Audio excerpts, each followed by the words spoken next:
नमस्कार मंडळी, मी आशिष मगर. स्वागत आहे तुमचं एटीएम गुरु या युट्यूब चॅनलवर. सध्या महाराष्ट्रात सिलेंडर नाही मिळालं तर धकून घेता येईल. सध्या महाराष्ट्रात पेट्रोल डिझेल नाही मिळालं तर धकून घेता येईल. पण खरातचा व्हिडिओ जर नाही पाहता आला तर मात्र आपलं धकत नाही, अशी कंडिशन महाराष्ट्रात आहे. काही होऊ द्या, सिलेंडर नाही भेटलं चालेल, पेट्रोल डिझेल नाही भेटलं चालेल, पण खरातचा व्हिडिओ पाहायलाच पाहिजे, अशी मानसिकता महाराष्ट्राची झालेली आहे. याच्या मागे महत्वाचं एक कारण आहे की आपल्याला उत्सुकता फार आहे महाराष्ट्रातल्या लोकांना, की नेमकं काय झालं, नेमकं कसं झालं आणि त्याच्यामध्ये बाया कशा होत्या, आहे की नाही. स्पष्टपणे बोलतो मी, मोकळपणे बोलतो. आजचा व्हिडिओ अत्यंत महत्वाचा आहे, कारण या व्हिडिओच्या खालच्या जर कमेंट पाहिल्या तुम्ही, आता बघा बऱ्याच लोकांनी याच्यावर व्हिडिओ केले, फेसबुकला सगळं कंटेंट जशाला तसं उपलब्ध आहे, काही सेन्सॉर नाही, काही नाही, काही बंधन नाही, काही नाही. लहान लेकरापासून मोठ्या माणसापर्यंत सगळ्यांनी खरात बाबाचा जो कार्यक्रम आहे, जो प्रताप आहे, तो सगळ्यांनी पाहिला. त्या व्हिडिओ खाली कमेंट्स मात्र तुम्ही जर वाचले असतील तर त्याच्यामधल्या कमेंट्स पाहून आपल्याला आणखी एक महत्वाची गोष्ट तिच्यावर आपल्याला चर्चा करणं भाग आहे, ती म्हणजे स्त्रियांचं चरित्र किंवा स्त्रियांबद्दल जी काही मतं मांडली ती.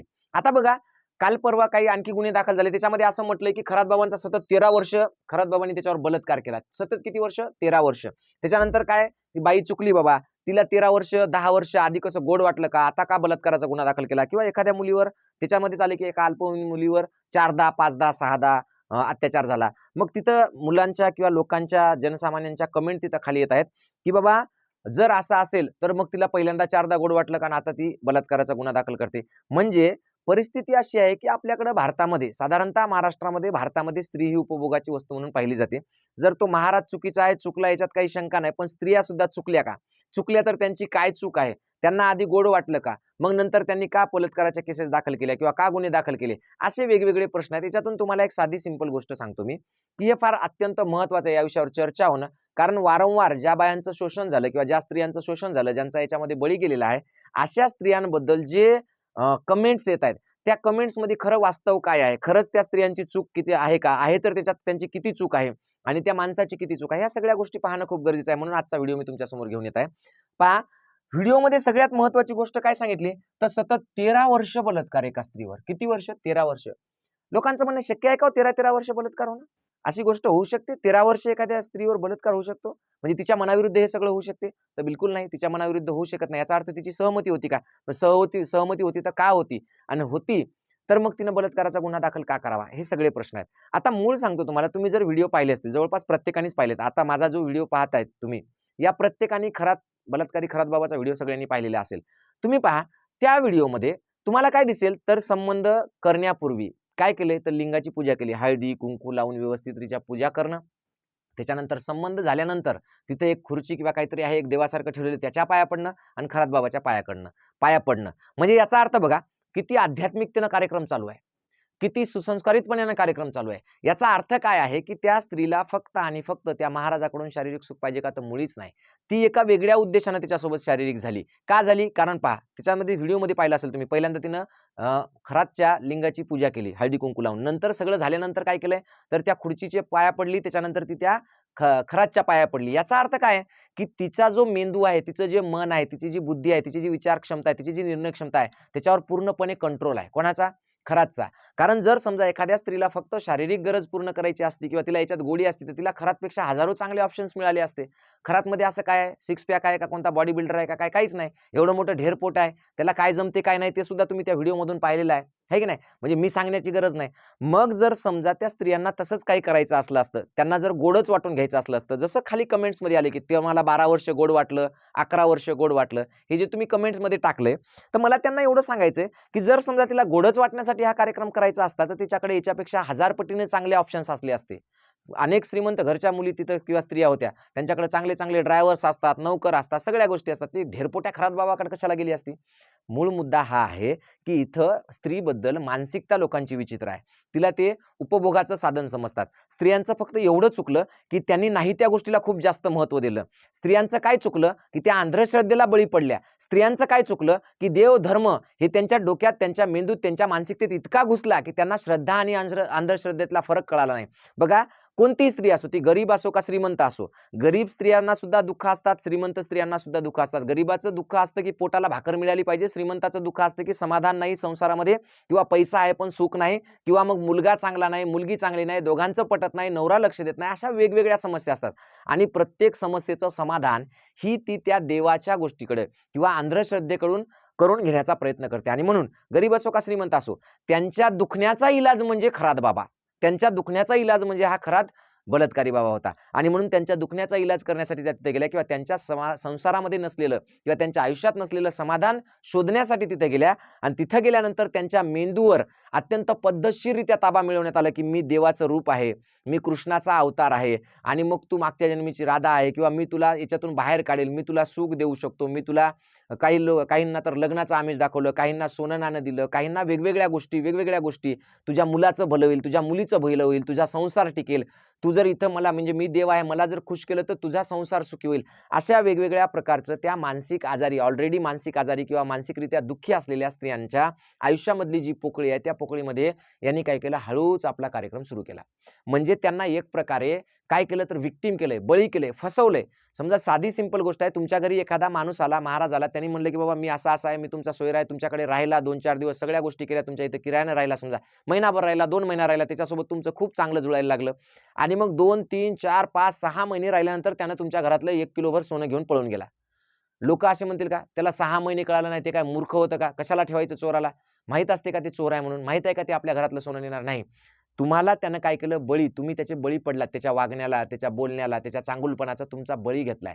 अगदी सेम त्याला व्हिक्टीम म्हणतो आपण कायद्याच्या भाषेमध्ये. ह्या सगळ्या स्त्रिया आहेत त्या व्हिक्टीम ठरलेल्या आहेत. आपण जेव्हा म्हणतो ना की हिला आधी का गोड वाटलं का, तर ते गोड वाटण्यासाठीचा प्रकार नाही, तो तिच्या आयुष्यातलं दुःख कमी करण्यासाठी तिला असं वाटलं की हा आमचा दुःख हरता आहे, ही आमच्या आयुष्यात सुख आणणार आहे, मग हा देवाचा अवतार आहे, यांनी जे केलं ते म्हणलं ते आपण केलं पाहिजे. आणि म्हणून तर मग त्यांनी त्याची लघवी तीर्थ म्हणून पिली, म्हणून तर मग तिने त्यांच्या लिंगाची पूजा केली, म्हणून तर मग कार्यक्रम उरकल्यावरती त्या आसनाच्या पाया पडली, म्हणून तर मग ती त्याच्या पाया पडली. नाहीतर ज्याला शारीरिक सुख पाहिजे असतं ते आपलं म्हणजे शारीरिक सुख संबंध संपल्यानंतर कोणी एकमेकाच्या पाया पडताना पाहिलंय का तुम्ही, की नाही नाही लई चांगलं झालं तुझ्या पाया पडतो, आता खूपच छान वाटलं मला, असं असते का ते? असं नाहीये. म्हणून ह्या गोष्टी आपण समजून घेतल्या पाहिजे. तुम्ही म्हणसाल सर तुम्ही उथळ बोलत नाहीत का, माझ्यापेक्षा कालचं फडणवीस साहेबांचं जर तुम्ही विधानसभेतलं भाषण पाहिलं असेल तर त्यांनी बोट योनी कुठं टाकलं काय, याच्यापेक्षा आणखी विधानसभेत वाचून दाखवलंय सगळं.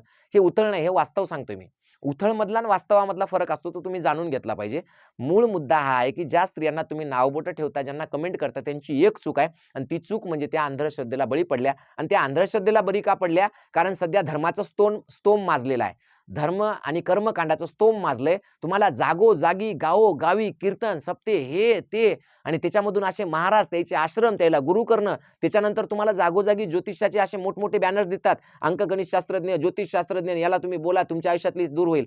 महाराष्ट्रामध्ये जादूटोणा विरोधी कायदा आहे, महाराष्ट्रामध्ये अंधश्रद्धा निर्मूलनाचा कायदा आहे, महाराष्ट्र हे पुरोगामी राज्य आहे, तरी सुद्धा राज्य आश्रयाच्या खाली, म्हणजे राज्य स्वतः सत्ताधारी लोकच अशा लोकांना आश्रय देतात, त्यांना मोठं करतात, कोणत्याही प्रकारची कारवाई करत नाही. गावोगावी बॅनर लागलेले आहेत ज्योतिषाचार्याचे, भविष्य सांगणाऱ्याचे, याच्यावर बंदी का येत नाही? मोबाईल तुम्ही काढा, तुम्हाला लगेचच्या लगेच मोबाईलवर कित्येक ॲडव्हर्टाईज येतात की ज्योतिष सांगणारे आणि भविष्य सांगणाऱ्यांचं की कॉन्टॅक्ट करा म्हणून. त्याच्यावर बंदी का येत नाही? सरकार याच्यावर बंदी घालत नाही, कारण सरकारला सुद्धा असंच काहीतरी पाहिजे असतं, अशाच लोकांकडून काहीतरी वेगळं करायचं असतं, आणि म्हणून सरकार याच्यावर बंदी घालत नाही. आणि म्हणून याच्यामध्ये सर्वसामान्य घरातले असो का श्रीमंत घरातले असो, ज्यांच्या घरामध्ये सुख नाही, ज्यांच्या घरामध्ये समाधान नाही, अशा स्त्रिया अशा भोंदूबाबांच्या नादाला लागतात आणि मग स्वतःचं आयुष्य खराब करून घेतात, स्वतः त्या बळी ठरतात. हे सगळा प्रकार कशाचा आहे, तर बळी ठरण्याचा आहे. म्हणून ज्या स्त्रियांवर आपण कमेंट करतो, आपण विचार केला पाहिजे की त्या स्त्रियांवर कमेंट करण्यापेक्षा ती कोणत्या परिस्थितीत तिथे गेली, तिचा कशा पद्धतीने वापर करून घेतला. म्हणजे लग्नाचं आमिष दाखवणं किंवा ह्या सगळ्या गोष्टी, उद्या तुमच्या आमच्या कोणाच्या घरात लेकी बाळी आहेत, ते आपलं काम आहे की आपण आपल्या लेकरांना चांगले संस्कार देणं, त्यांना चांगल्या वाईटातला फरक समजून सांगणं, श्रद्धा अंधश्रद्धा काय असते हे स्पष्टपणे सांगणं. आणि कोणी कितीही म्हणेल की काय म्हणजे हे हिंदुत्ववादी नाही किंवा हे नाही किंवा ते, कोणी काही म्हणू द्या, तुम्हाला श्रद्धा आणि अंधश्रद्धेतला फरक सांगण्यासाठी आणि असे प्रकार टाळण्यासाठी तुमच्या घरातल्यांना तुम्ही 4 पुस्तकं चांगले वाचून योग्य काय आहे ते सांगितलं पाहिजे. केवळ देवाची भीती, धर्माची भीती, घालू ज्यांची दुकानं चालतात, ती भीती देव तुमचं भलं करण्यासाठी असते, वाईट करण्यासाठी नसते, हे तुम्ही सांगितलं पाहिजे. देव कधीही तुमच्या आयुष्यात कोणतीही वाईट गोष्ट घडू शकत नाही, तो फक्त चांगलं करण्यासाठी असतो. आणि म्हणून जर देव वाईट काही घडवणारच नसेल, आपल्या आयुष्यात काही वाईट करणारच नसेल, तर त्याची भीती का म्हणून बाळगायची?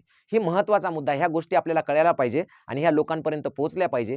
ह्या पोहोचवल्या तर इथून पिढ्या सुरक्षित निघतील, त्या सुरक्षित निपलतील, चांगल्या होतील. नाहीतर भारतीय संस्कृतीचं, महाराष्ट्राच्या संस्कृतीचं इथून पुढे वाटोळं दिवसेंदिवस असंच होत राहणार. रोज एक नवी फाईल ओपन होईल, रोज असे शेकडो व्हिडिओ येतील आणि याच्यामध्ये सगळी नवीन पिढी भरडल्या जाईल. म्हणून तुमच्या लेकरा बाळांना धर्माचं, देवाचं, श्रद्धेचं, अंधश्रद्धेचं योग्य ते शिक्षण दिल्या गेलं पाहिजे. श्रद्धा आणि अंधश्रद्धा याच्यातला फरक कळाला पाहिजे. आपल्या लेकराबाळांना विज्ञानवादी करा. आपल्या लेकराबाळांना म्हणजे भविष्यामध्ये जे कामाला येणार आहे, जे स्किल त्यांना जगण्यासाठी कामाला येणार, त्या स्किल शिकवण्याचा प्रयत्न करा. अशा भोंदूबाबाच्या नादाला लागण्यापासून वाचवा. आणि तुम्हाला जर वाटत असेल की आपल्या लेकराबाळांचा चांगला अभ्यास व्हावा, चांगलं त्यांनी शिकावं, चांगलं हे करावं, तर बऱ्याच लोकांना असं वाटतं की आम्ही तर खेड्यापाड्यात राहतो, आमच्या लेकरांना तर इथं ट्युशन्स नाही, काय नाही. तर अशा लेकरांसाठी सुद्धा मी नुसतं बोलत नाही, तर कामसुद्धा करतो. आपल्याकडं बघा हे फोटो होते भरपूर सारे, पण मी काही ते दाखवले नाही.